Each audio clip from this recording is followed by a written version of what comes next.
Tout d'abord, vous dire que c'est toujours un plaisir de rencontrer des étudiants et sachez que pour moi, c'est un honneur d'avoir participé à cette remise de diplôme.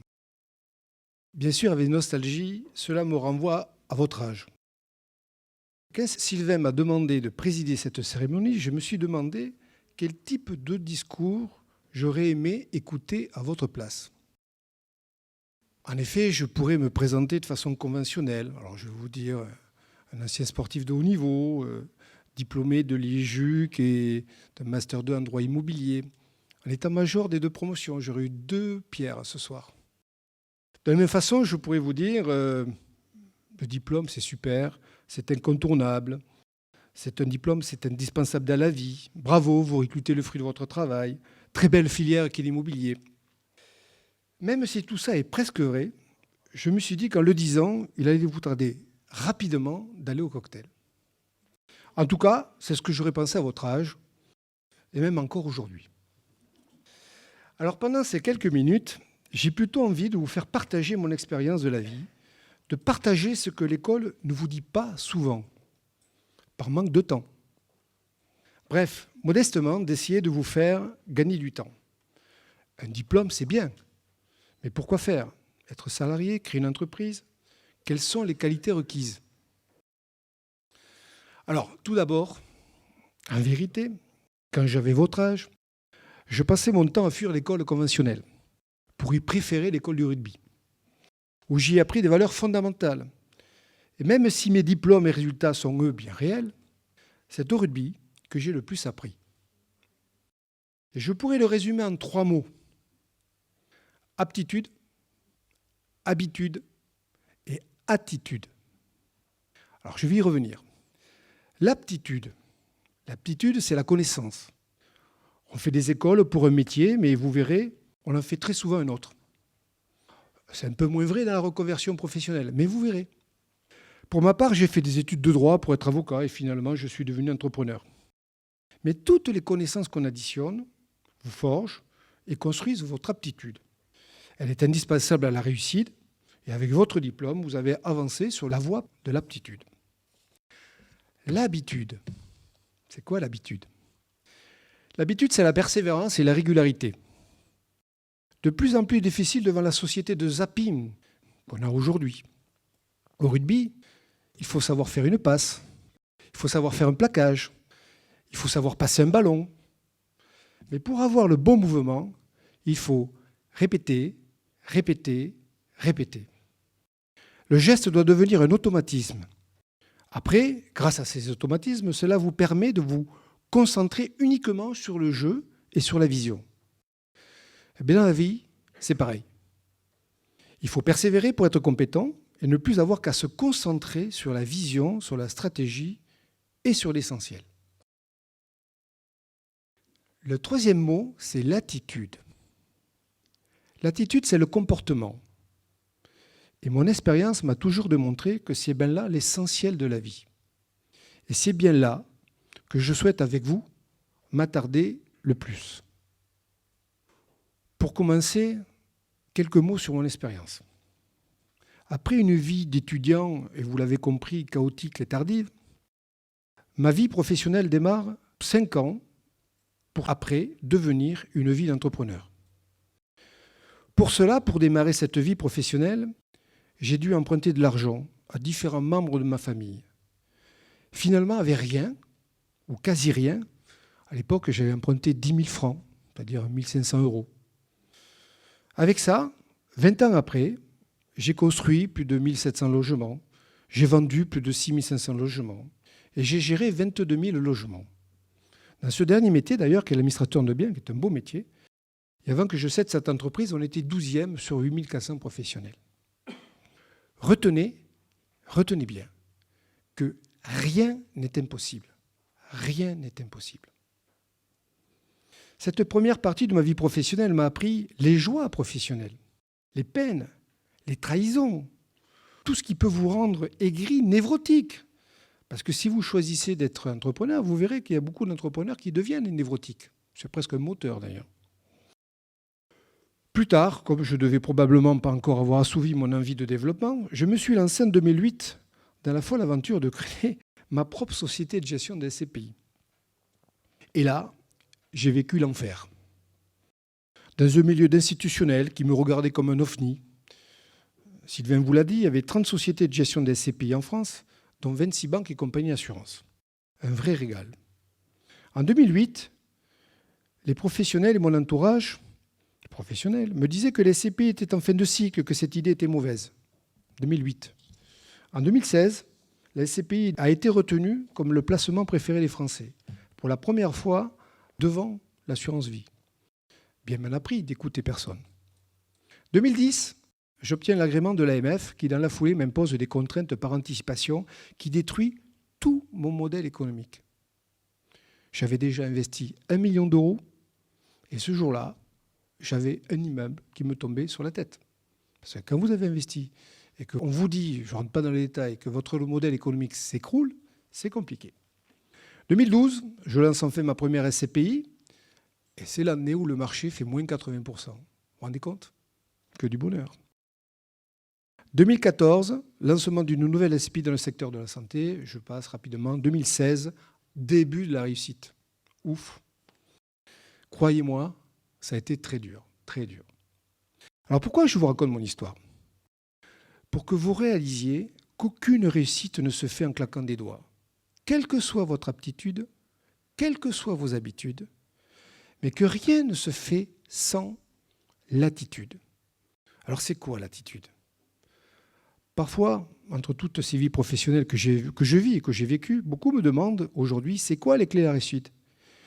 Mon expérience me conduit à vous dire que la réussite s'appuie sur 3 forces. L'engagement, dans la durée, et n'ayez pas peur des déceptions. Le travail, dans la durée, et n'ayez pas peur des échecs. Et l'amour, dans la durée, et n'ayez pas peur des blessures. Sylvain vous l'a dit, tout ce qui ne vous détruit pas vous renforce. Je voudrais m'arrêter quelques minutes sur l'amour. Beaucoup pensent qu'il faut le bannir des affaires. Et ils finissent d'ailleurs par le bannir de leur vie privée. Beaucoup pensent que c'est preuve d'angélisme dans les milieux professionnels où seule la guerre fait figure de maître mot. Et pourtant, sont nombreuses, sont même légion, les personnes qui, devant la mort, regrettent d'avoir négligé l'amour. Ils vous disent qu'ils sont passés à côté de l'essentiel de la vie. Écoutez, si vous avez le temps, le dernier discours de Steve Jobs. Vous savez qui c'est. Écoutez son dernier discours.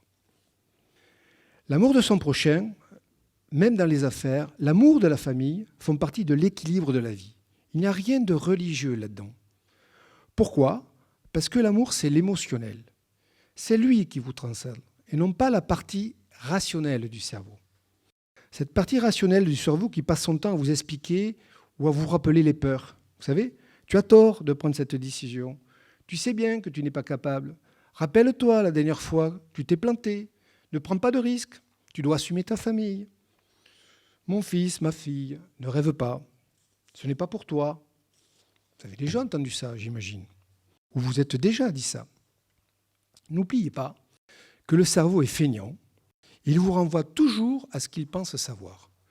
Je voudrais m'arrêter sur une anecdote que j'ai lue dans un livre parce qu'elle m'a marqué, elle m'a conduit sur beaucoup de décisions dans ma vie. C'est un exemple sur le comportement du cerveau. Le maire d'une ville, d'une petite commune aux USA, avait un problème majeur avec les accidents de voitures répétés et intensifs à l'entrée de sa ville. Il avait un taux d'accidents énorme. Il a tout essayé. Il a mis une signalétique intensive, ça ne fonctionnait pas. Il a mis des panneaux car par 3 lumineux pour éclairer. Rien ne fonctionnait. Il a mis des feux, rien ne fonctionnait. Il y avait toujours des accidents à l'entrée de cette ville. Et un jour, il prend la décision de tout enlever, toute la signalisation. Les panneaux, les feux, les passages cloutés, les limites sur le bord, la limite au milieu de la route, il enlève tout. Vous savez ce qui s'est passé? Systématiquement, les chauffeurs ont levé le pied et les voitures ont ralenti. Alors pourquoi? Tout simplement parce qu'on mettait le cerveau dans l'inconnu. Il ne reconnaissait pas son environnement. Et comme le cerveau est feignant et qu'il a l'habitude de s'appuyer sur ses repères, sur son vécu, là, il découvrait quelque chose qu'il ne connaissait pas, et donc, ça lui faisait peur. Ça vous rappelle rien, ça? La partie rationnelle du cerveau vous freinera par les peurs qu'elle vous rappellera sans cesse. Et plus on rentre dans l'âge, plus par expérience cumulée, on augmente son capital peur. Alors que la partie émotionnelle, à l'inverse, vous libère. Si vous la laissez s'activer, elle vous donnera des ailes pour voler, elle vous donnera confiance en vous. L'amour de vous-même, l'amour des autres, laissez cet amour et l'émotion s'exprimer au travail. L'amour, affrontez-le, domptez-le, professionnel. Et surtout, nourrissez-le, il vous enrichira. Aujourd'hui, vous venez de recevoir votre diplôme. C'est une belle étape dans votre vie. Fêtez-le, fêtez-le bien. Très important de fêter ses réussites, quelles qu'elles soient. Après, n'oubliez jamais la recherche permanente de l'équilibre et des valeurs fondamentales, notamment celles, vous l'avez compris, qui portent l'attitude, c'est-à-dire l'engagement, le travail et l'amour. Enfin, pour finir ce discours, je ne résiste pas également à vous dire un mot sur la mort. Ce n'est pas conventionnel de vous parler d'amour. C'est encore moins de parler de la mort. Dans notre société, on tente de vous parler ou de vous apprendre la vie, mais on ne vous apprend jamais la mort. Et pourtant, celle-ci peut être très inspirante. Une citation. Si vous vivez chaque jour comme si c'était le dernier jour, vous finirez un jour par avoir raison. Tous les matins, posez-vous la question. Et si aujourd'hui était le dernier jour de ma vie, est-ce que j'aimerais faire ce que je vais faire tout à l'heure? Si la réponse est non, pendant plusieurs jours à la file, alors c'est que vous avez besoin de changement. Avoir en tête qu'on va mourir est très efficace pour prendre des décisions importantes. Parce que tout ce que vous insuffle l'extérieur, la vanité, la fierté, l'orgueil, la peur de l'échec, s'efface devant la mort. Se souvenir que la mort arrive est la meilleure façon d'éviter le piège qui consiste à croire qu'on a quelque chose à perdre. Dans ma vie professionnelle, j'ai entendu des choses tout à l'heure avec Sylvain et Cléa. Dans ma vie professionnelle, j'ai failli parfois tout perdre. Et pourtant, je suis toujours là, en ayant fait ce dont j'avais envie. Tout ce qui me passionnait. N'oubliez pas que votre temps est limité. On dit que le temps passe vite, mais ce n'est pas le temps qui passe, c'est bien nous. Ce temps, ne le gâchez pas en menant une existence qui n'est pas la vôtre, qui ne vous plaît pas. Cela fait partie aussi de l'attitude. Retenez qu'à chaque instant, nous affrontons des problèmes insolubles derrière lesquels se cachent de fabuleuses opportunités. Et ce n'est pas parce que les choses sont difficiles que nous n'osons pas, mais bien parce que nous n'osons pas qu'elles sont difficiles. Alors, n'ayez peur de rien, soyez maître de votre destin et surtout, soyez insatiable. Voilà ce que j'avais envie de partager avec vous. J'en ai terminé. Je voudrais d'abord dire merci à Sylvain et à Cléa de m'avoir permis de présider cette remise de diplôme et de me laisser la liberté d'exprimer ce dont j'avais envie. Merci à vous pour votre écoute. Bravo pour vos diplômes. Alors, je ne sais pas s'il y a quelques marins dans la salle, mais il y a une expression qu'on emploie chez les marins. On vous dit « bon vent ». Merci de votre écoute. Bravo, bravo. Merci. Merci. Bien. Bien.